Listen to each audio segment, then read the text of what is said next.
Assalamualaikum and welcome back to my channel. So hari ni kita nak ceritakan tentang satu topik yang menarik, iaitu tentang emas. Rasanya semua orang dah pernah dengar emas ni. Emas ni dalam bentuk jongkong bar tu, emas dalam bentuk perhiasan tu, rantai, cincin. Tapi semua orang tahu emas ni mempunyai nilai yang sangat tinggi dan sesuai untuk disimpan. Tapi tak semua orang tahu daripada segi statistik ataupun dari segi nombor ringgit sejauh manakah emas ni telah memberikan pulangan kepada pemiliknya. So di sini saya sediakan sebuah graf yang menunjukkan pulangan emas dalam jangka masa 10 tahun. Okey, seperti boleh yang dilihat pada graf ini, jika anda laburkan sebanyak RM1000 pada tahun 2008, anda akan menikmati 27% kenaikan pada tahun 2009 yang menyebabkan akaun anda RM1,276. Dan setelah 10 tahun, iaitu pada 2019, emas yang anda laburkan pada RM1,000 pada tahun 2009 itu telah pun menjadi RM1,720. Maknanya anda dapat RM720 itu dengan hanya menyimpan tanpa membuat apa. So, hebat kan? Okay, so korang dah tengok kan graf tu yang menunjukkan pulangan emas. So di sini saya nak ceritakan pula 4 kelebihan menyimpan emas. Kelebihan emas yang pertama adalah kenaikan emas dalam jangka masa panjang adalah berterusan.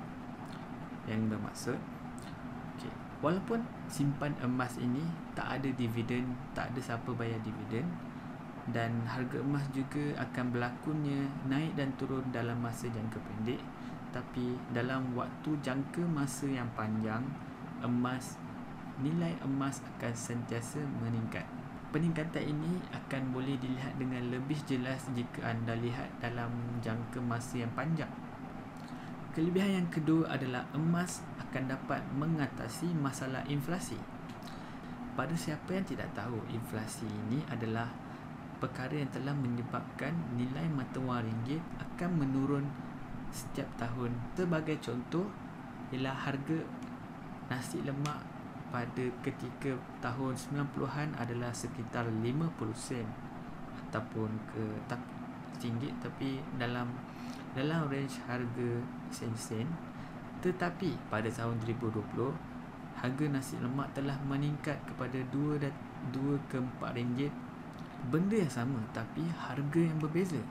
Hal ini telah diakibatkan oleh inflasi.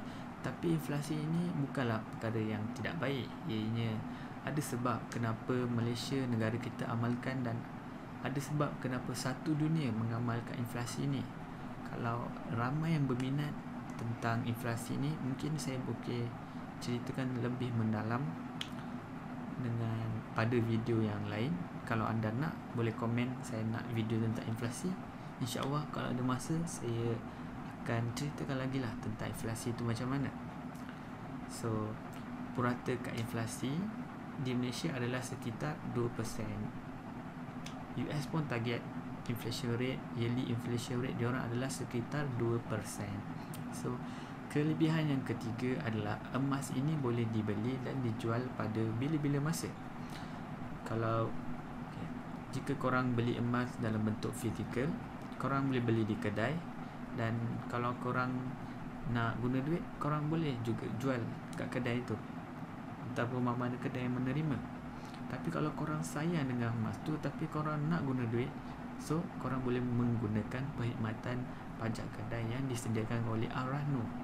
Ar-Rahnu ni maknanya korang akan terima duit dan korang nak balik kan emas tu, so korang boleh bayar ansuran bulanan sampailah korang dapat balik emas korang. Kalau korang menggunakan platform digital, platform online seperti Hello Gold, korang boleh jadi jual. Maknanya korang set, korang nak jual korang punya emas tu dalam masa lebih kurang mungkin kurang daripada seminggu, korang akan dapat balik duit korang. So boleh dijual dan beli. Kalau platform lain, korang boleh beli bila masa emas, kecuali satu had. Korang tak boleh beli emas pada satu had, market tutup. So, kelebihan emas yang keempat adalah ia boleh digunakan sebagai benteng keuangan ataupun dana kecemasan. Yang disebabkan emas tadi boleh dijual pada bila-bila masa, ianya juga sesuai untuk digunakan sebagai dana kecemasan untuk menolong kita lah bila kita mengalami masalah yang kita tidak jangka, seperti kereta rosak, dibuang kerja ataupun jatuh sakit. So, emas ni lah yang akan boleh diguna balik untuk membantu kita ketika waktu susah. Kalau boleh, janganlah simpan duit kita dalam bank kerana inflasi tersebut. Makin lama duit kita makin nilai kurangnya. So, kalau simpan dalam emas, kita dapat atasi masalah inflasi tadi dan juga boleh mendapat pulangan yang mungkin lumayan bergantung kepada market. Tapi kalau waktu panjang, itu sudah pasti. So, jangan risau. So, kita dah ceritalah semua tentang kebaikan emas. So, tapi kita nak tahu juga apakah keburukan simpan emas ni. Mungkin tak semua orang sesuai dengan simpan emas ni. So, kita lihat. Keburukan yang pertama adalah emas ini sangat volatile.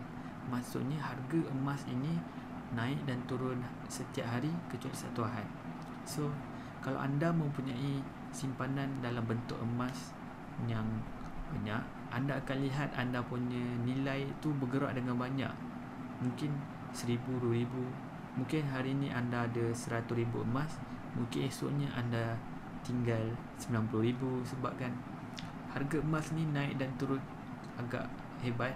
Memang agak kencang lah dia punya volatile itu. Tapi itu semua adalah dalam jangka masa pendek. Memang akan berlaku naik dan turun, itu perkara biasa. Tapi jika anda menyimpan untuk jangka masa panjang, so anda tak perlu risau. Keburukan kedua adalah simpan emas ini akan dikenakan cas. Seperti platform digital Hello Gold, dia mengenakan sebanyak 2% annually secara tahunan daripada amount yang anda simpan di dalam Hello Gold tersebut. Tapi dia akan tolak duit anda dalam segi bulanan. So, kalau 2% bagi pada bulanan, dapatlah dalam 0. berapa persen dia akan tolak daripada akaun anda secara bulanan. Berbeza pula dengan public gold. Public gold ni, jika anda mahu beli emas dia, harga emas dia akan lebih sedikit mahal berbanding Hello Gold. Sebab Hello Gold ini menjual harga pasaran, harga emas dengan harga pasaran. Tapi Hello Gold pula, dia still lagi ikut harga pasaran, tapi akan ada sedikit markup. Harganya untuk profit diorang dan cost overhead diorang lah.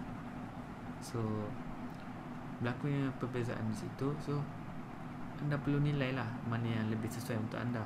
Anda lebih berminat untuk akaun anda ditolak secara bulanan ataupun bayar sekali je tapi anda tak kena fee, terpulang pada pilihan masing-masing.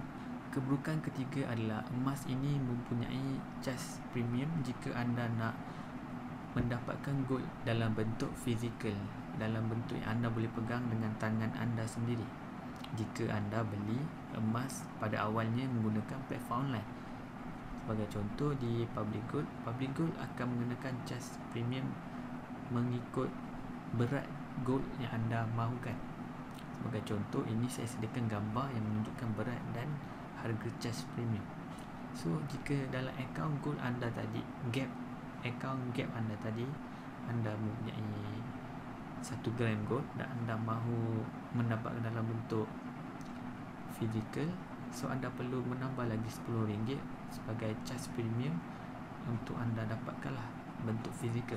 Yang keempat adalah emas ini mempunyai risiko untuk dicuri ataupun hilang. So, kalau anda simpan emas sendiri ataupun simpan emas di rumah, akan adalah risiko untuk hilang ataupun dicuri ketika anda dirompak ataupun hilang, dicuri oleh orang yang mempunyai tangan panjang dalam rumah. So, kalau nak lebih selamat, gunalah platform online.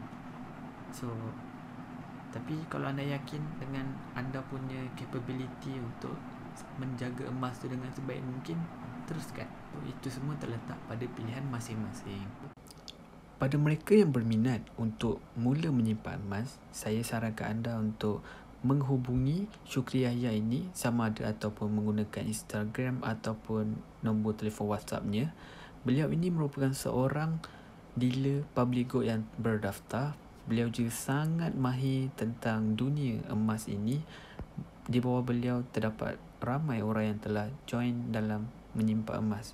Beliau sangat peramah dan sedia untuk membantu anda. Terima kasih banyak sebab menonton video saya pada hari ini. Jangan lupa like dan subscribe video saya ini. Kita akan jumpa lagi pada video yang akan datang. See ya.